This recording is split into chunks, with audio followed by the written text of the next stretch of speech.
Hi friends, welcome back to our channel Anshin diary book. ఈ వీడియోలో మనం ప్రియమైన రిషి ఎపిసోడ్ 4 చెప్పుకుంటున్నాం. ప్లీజ్ ఇప్పటివరకు సబ్స్క్రైబ్ చేసుకొని వాళ్ళు ఉంటే ప్లీజ్ సబ్స్క్రైబ్ చేసుకోండి. అలాగే ఫస్ట్ నుంచి వినండి స్టోరీని. జస్ట్ 3 ఎపిసోడ్స్ మాత్రమే అయినాయి. సో మార్నింగ్ రిషి లేచేసరికి ఫుల్ డిసైడ్ అయిపోయి ఉంటాడు. నేను ఎలాంటి వాడినో చూపిస్తా వాళ్ళకి అనుకుంటాడు. గౌతమ్ కూడా తన ఫ్రెండ్ని తనకంటే పెద్ద ప్రాంక్స్టర్స్ ఎవరున్నారబ్బా అనేసి చాలా ఎగర్గా వెయిట్ చేస్తాడు వాళ్ళు ఎవరో చూద్దామని. రిషి మొత్తం విలేజ్ వెతుకుతూ ఉంటాడు తన ఏంజల్ కోసం. ప్రెజెంట్ ఆ అమ్మాయి నేమ్ ఏంటో తెలియదు కదా, సో ఏంజల్ అనే అంటున్నాడు. ఫైనల్గా కోతి మొక్క కనిపిస్తుంది కానీ తన ఏంజల్ మాత్రం అక్కడ ఉండదు. ఇట్స్ ఓకే, పర్లేదులే, నా ప్లాన్ ఎగ్జిక్యూట్ చేయడానికి ఇదే సరైన టైం అనుకుంటాడు. రిషి గౌతమ్కి ఆ పిల్లలందరినీ చూపించి వాళ్ళే అని చెప్తాడు. సో రిషి కొంచెం దూరంలో నిల్చుంటాడు అనమాట. గౌతమ్ కూడా ఫాలో అవుతాడు. రే గౌతమ్, నేను ఇక్కడికి వచ్చినప్పుడే నా రింగ్ ఇక్కడ పడిపోయిందిరా. నీకు తెలుసు కదా అది ఎంత స్పెషలో, చాలా కాస్ట్లీ. ఓ అవునరా, నీ లక్కీ రింగ్ అంటుంటావే అదేనా? అవునరా గౌతమ్, త్వరగా వెతుకుదాం రా ఎవరికైనా దొరికేలోపు అని చెప్పి కొంచెం లైట్గా కిడ్స్ వైపు చూస్తాడు రిషి. ఆ పిల్లలు వీళ్ళు మాట్లాడుకున్నదంతా విన్నారని అర్థమవుతుంది రిషికి వాళ్ళ ఫేస్ ఎక్స్ప్రెషన్స్ బట్టి. మరైతే ఎందుకురా లేటు, రా వెతుకుదాం అనేసి గౌతమ్ అంటాడు. సో ఆ పిల్లలు కూడా వెతుకుతూ ఉంటారు అక్కడికి వచ్చేసి. రిషి గౌతమ్ ఒకరి ఫేస్లో ఒకరు చూసుకుని నవ్వుకుంటారు. నన్నే ప్రాంక్ చేస్తారా, వెతకండి వెతకండి, అసలు ఆ రింగ్ ఉంటే కదా మీకు దొరకడానికి. ఒక గంట బాగా ఆడుకుంటాం మీతో, అప్పుడు రివీల్ చేస్తా అని మనసులో అనుకుంటాడు రిషి. అందులో ఒక అబ్బాయి అంటాడు, అరే ఏంట్రా చాలాసేపటి నుంచి వెతుకుతున్నాం అయినా కనిపించట్లేదు. రే సరిగ్గా చూడరా, అది గోల్డ్ రింగ్ అని చెప్తున్నారు కదా, చాలా కాస్ట్లీ అంట అనేసి ఇంకొక పాప అంటుంది. కాస్ట్లీయే కాదు లక్కీ రింగ్ కూడా అంట అని ఇంకొక అబ్బాయి అంటాడు. వాళ్ళు అలా వెతుకుతూ మాట్లాడుకుంటూ ఉంటుంటే వీళ్ళకి నవ్వు వస్తుంది. సరేలే ఇంకా ఎండ్ చేసేద్దాము, ఆపేద్దాము, ఆట పట్టిష్టం అనుకుంటాడు రిషి. రిషి ఆ పిల్లల దగ్గరికి వచ్చి ఇలా అంటాడు, అవును నిన్న మీతో పాటు ఒక అమ్మాయి ఉండేది కదా, తనే ఎక్కడా? తన గురించి ఎందుకు అడుగుతున్నావు అని ఒక అబ్బాయి. నీకెందుకు అని ఇంకొక అమ్మాయి సీరియస్ అవుతారు. అప్పుడు రిషి మనసులో ఇలా అనుకుంటాడు, ఏమో నాకు కూడా తెలియదు, నాకు ఇప్పుడే ఈ క్షణమే తనని చూడాలనిపిస్తుంది అనుకుంటాడు. అది కాదు, తనుంటే మీకు కూడా నా రింగ్ వెతకడంలో హెల్ప్ చేసేది కదా అందుకడిగా అంటాడు.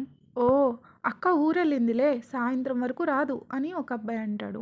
ఎస్, అక్క సిటీ వెళ్ళింది కదా, మా కోసం వచ్చేటప్పుడు చాలా చాక్లెట్స్ తీసుకొస్తుంది అని ఇంకో అమ్మాయి అంటుంది. ఓయ్ ఆగండి, అవును ఇంతకీ మేము నీ రింగే వెతుకుతామని మీకెలా తెలుసు అని ఇంకొక అబ్బాయి అడుగుతాడు.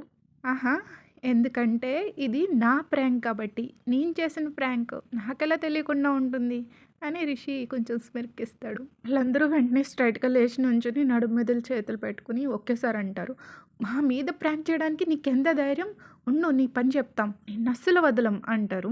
రిషి వాళ్ళకి స్మైల్ ఇచ్చి మనసులో ఇలా అనుకుంటాడు, చూస్తా ఏం చేస్తారో అనుకుంటాడు. నిన్న మీ మీద ప్రాంక్ చేశామనేసి ఈరోజు మా మీద రివెంజ్ తీర్చుకుంటారా? హే, అదేం రివెంజ్ కాదు, నేను కూడా తిరిగి మీ మీద ప్రాంక్ చేశా అంతే అంటాడు. దాన్నే రివెంజ్ అంటారు మరి అని ఇంకొక అమ్మాయి అంటుంది.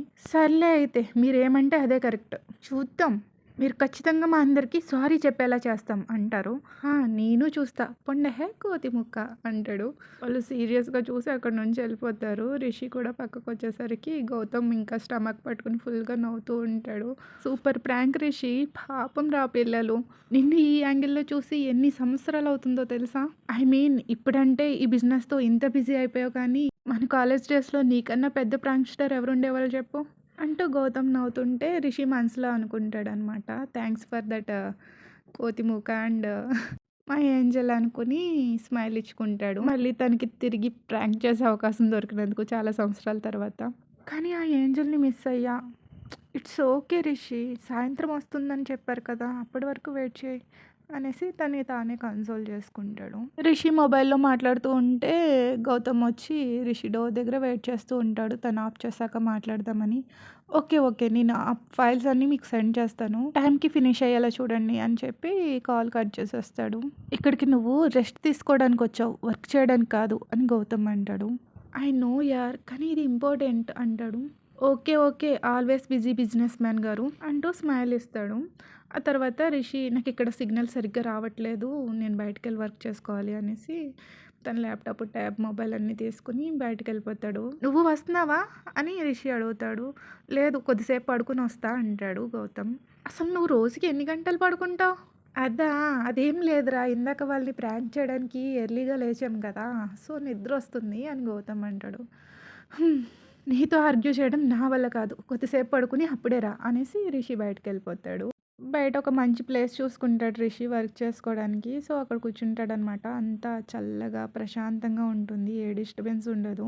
ఆ పిల్లలు నలుగురు గాడ్ చాట్ నుంచి రిషిని చూస్తారు. మార్నింగ్ మనల్ని ఏడిపించి చూడండి ఎంత ప్రశాంతంగా ఉన్నాడో. మనమేంటో చూపిద్దాం. మన మీదే రివెంజ్ తీర్చుకుంటాడా అని మాట్లాడుకుంటూ ఉంటారు. కానీ మనం అలా చేయడం వల్లే కదా తను అలా చేశారు. ఎందుకు అనేసి ఇంకొక అమ్మాయి అంటుంది. తన వైపు అందరూ సీరియస్‌గా చూస్తారు. సరే, సరే చేద్దాం. కానీ కనీసం అక్కొచ్చే వరకు అయినా ఆగండి.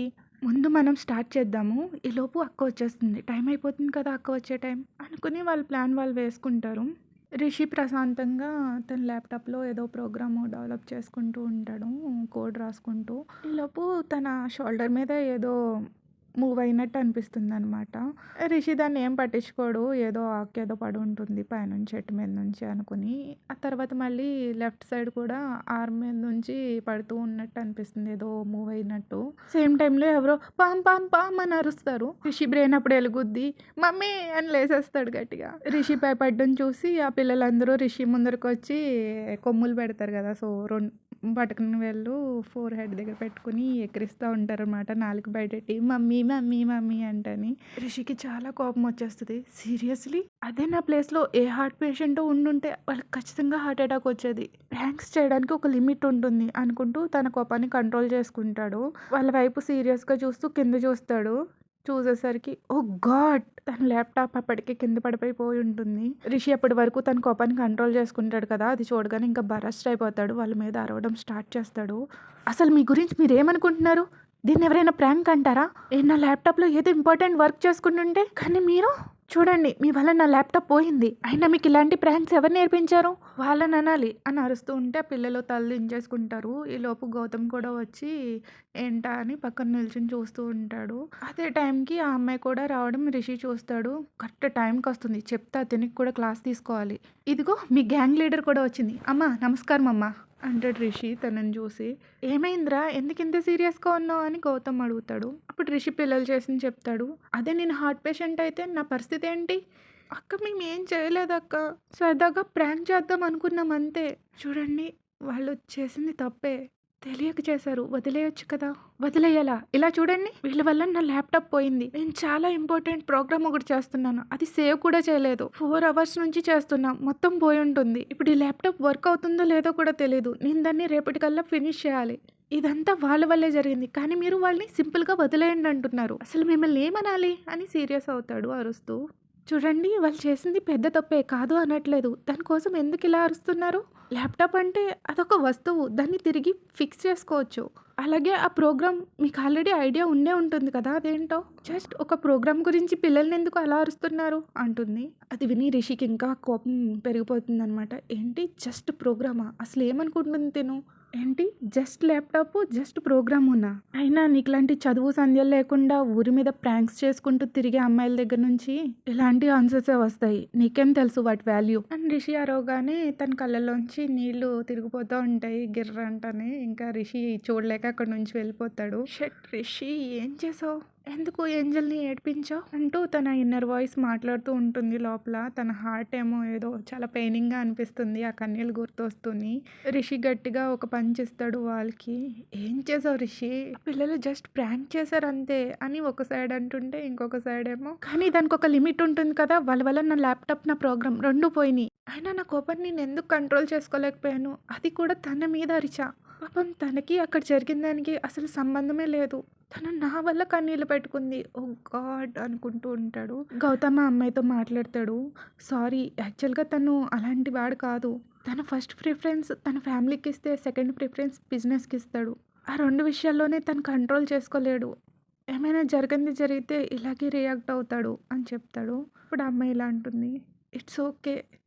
నేను మిమ్మల్ని ఒకటి అడగొచ్చా? అంటుంది. హా! షూర్ అని గౌతమ్ అంటాడు. రిషి నిద్రపోవడానికి ట్రై చేయగా నిద్ర పడుతుంది. సో, తన డ్రీమ్‌లో ఆ రోజు మొత్తం ఆ నైట్ మొత్తం తన క్యూట్ యాంగ్రీ ఫేసే తన కల్లోకొస్తుంది. ఆ డ్రీమ్‌లో తనని చూస్తూ రిషి నవ్వుకుంటూ ఉంటాడు. రియల్‌గా మురిసిపోతూ ఏదో స్కూల్ బాయ్ లాగా. కోపంలో చాలా ముద్దుగా ఉంది. క్యూట్. వావ్!